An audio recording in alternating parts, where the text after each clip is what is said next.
Hayotimda ikkinchi ota-ona. Men uchun yo'lboshchi va ilhomlantiruvchi.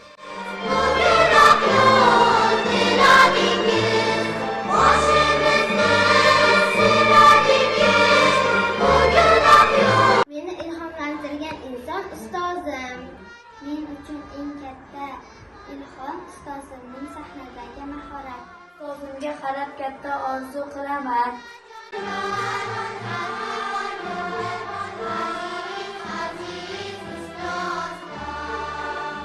Menga qo'l harakatlarini sevib chalishni o'rgatgani uchun ustozimga katta rahmat.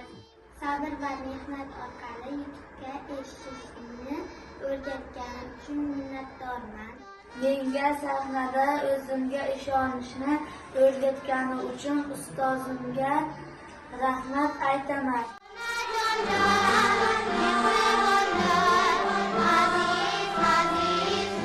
Mening hayotimda sahna, musiqa va ustozim muhim bo'ladi. Ustoz deganda men uchun fidokorlik va mehnat keladi.